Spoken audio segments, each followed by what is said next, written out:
Thank you. I'm wearing a suit not because I did something important today, but because I'm a white man, and if you wear a suit, you got it. I mean, that's it. I wasn't slated to perform tonight, but I just showed up, white male in a suit, and then doesn't matter if you're Donald Trump, Brett Kavanaugh, Brock Turner, doesn't matter. See, yeah, you're thinking Brett Kavanaugh would be the racy one, and then I continued. I was trying to find the origin of this quote about the law. It's, with the physicians, we entrust our bodies, with the clergy, our souls, and with the lawyers, our civilization.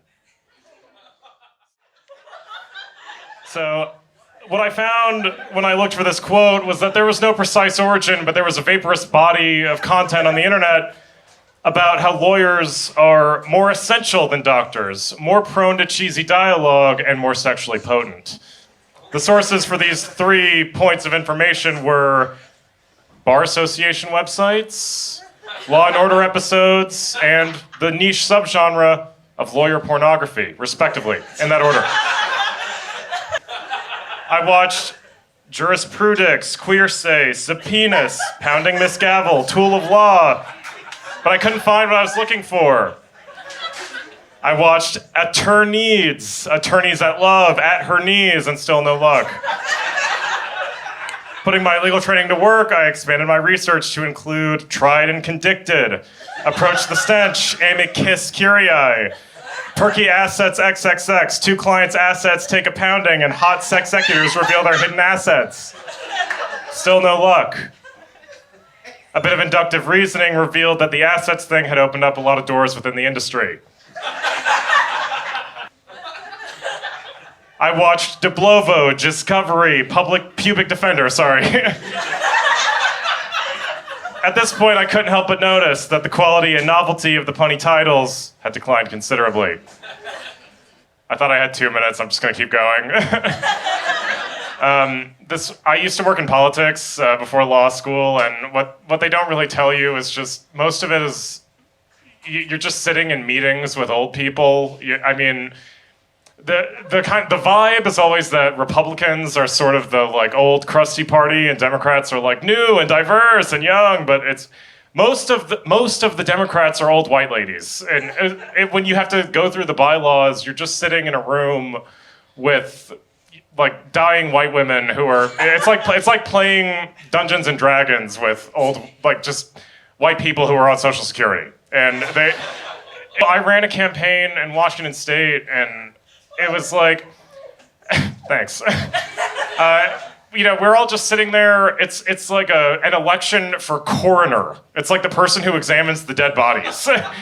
I was sitting there, and all of the candidates are like in front of the bathroom, and I had to piss. So I walked 6 blocks to an Olive Garden, just needing to piss, putting my knees together, and then finally I just, thank you. You'll never know.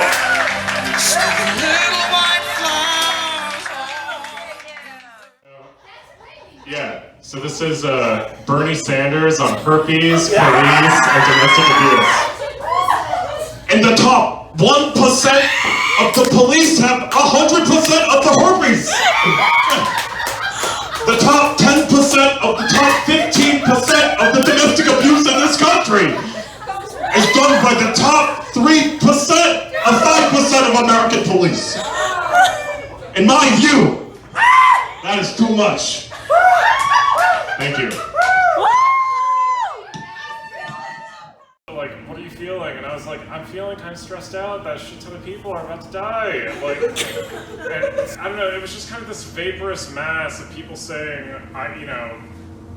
just things along the lines of, yeah, worried about everybody's safety, hope everybody's okay, because it's a mental health chat room. It's not designed to, function well as a vector for, not even to be ableist, I just say like it doesn't function well as a vector for collective action. So I was like, and this lady comes in and she's just like, listen, this is a mental health chat room. This is not a hunting down criminals chat room. Don't discuss this in here. And I said, why not? And she said, mass shootings are a topic that is upsetting for a lot of people. So talking about mass shootings in this chat room is against the rules. And I read the rules. There was nothing about violence or mass shootings. There's a rule about forbidden topics, but it didn't include shootings. So just to be safe, I went to a different chat room, and this is Chattit, ChatTit. Maybe it's Chattit. It's like the general chat room for Reddit, and I said, guys, I need help because someone is about to commit a mass shooting, and I don't know where. Does anybody know this user? And I typed in his username, and people were just like, we need a mod, we need a moderator, like, this guy's talking about gun violence, I want to hear it. So I got banned from that chat room. This is true, I got banned from the chat room for trying to prevent a mass shooting. So then I went back to the first chat room, and I was like, listen, someone's about to commit a mass shooting. I know that this is upsetting for people, and I don't want to be insensitive, but we need to figure out what school he goes to so that we can warn the cops in that area that there's going to be a shooting there. So then this lady comes back, and she's just like, look, you are talking about a topic that is upsetting for other people. If you talk about it anymore, then I'm gonna, I'm gonna be pissed off. So I'm just trying to prevent people from dying. And she was like, oh, look, this is a topic for venting and listening, because it's our listening. So I was like, do you have anything you need to vent about? And she said no. And I said, okay, well, I have something I have to get off my chest. And she said, go for it. And I said, I'm concerned that a bunch of people are about to die. And this has resulted in a lot of unpleasant feelings, and it'll all go away if somebody just tells me where this guy lives. And then somebody was like, yeah, man, it was messed up for him to post that. And I was like, yeah, I guess, but it's more messed up when people are about to die. So I've now been banned from 2 chat rooms on Reddit. So then I appealed my ban from our listen and vent. And the same girl that banned me emailed me back, and she was like, hey, that was so uncool. Like, not everyone's a law student, blah, blah, blah, which I did not allege. So then, finally, this is like the big finale. I looked at this guy's profile, and his only posts were on this subreddit called r-rate-me, where he's like posting on girls' photos saying he said 8, and I commented, and I was like, yeah, she's beautiful. Is your friend about to kill a bunch of people? This is all true. Because I DM'd him and he wouldn't respond. So he posted a picture of himself on the same subreddit, and he said, am I cute? And he was making a pose like this.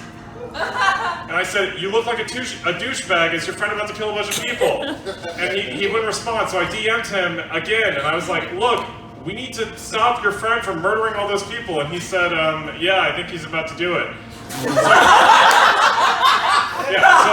Thanks. So I called 911, and they said they can't process a call if they don't know where the shooting is going to happen. And so I went to the FBI tips website, and they said they can't take tips for an ongoing emergency because they want you to call 911.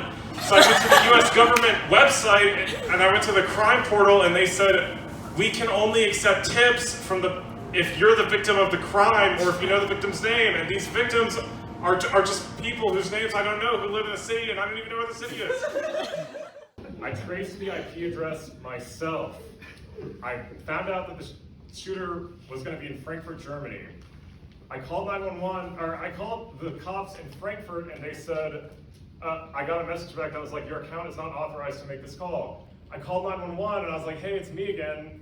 I just need you to call Germany and tell them that there's about to be a shooting. And they're like, why can't you do it? And I said, I called, and my account's not authorized to make this call. And she was just like, well, we're going to get the same message. Call, don't call here again. And then I called the FBI, and I was on hold. FBI has hold music, which is kind of funny. It's like smooth jazz. And then finally this Southern Belle answers, and she's like, what is it, baby? And then I was like, look, there's about to be a shooting. It's going to be in Frankfurt, Germany. I tried to report it on their website, but everything's in German. That's when I almost sent a mass email to all of you that just said, people are about to die who speaks German. But I decided not to do it. And the lady was like, okay, what's his username? What's your name? What's your address? Blah, blah, blah. And these people just moved into my house, and they just heard me saying yes, FBI, I'm at this address. That probably made a bad impression, but then I checked the news all day that day, all day the next day, and the whole next week, there was no shooting in Frankfurt. Thank you.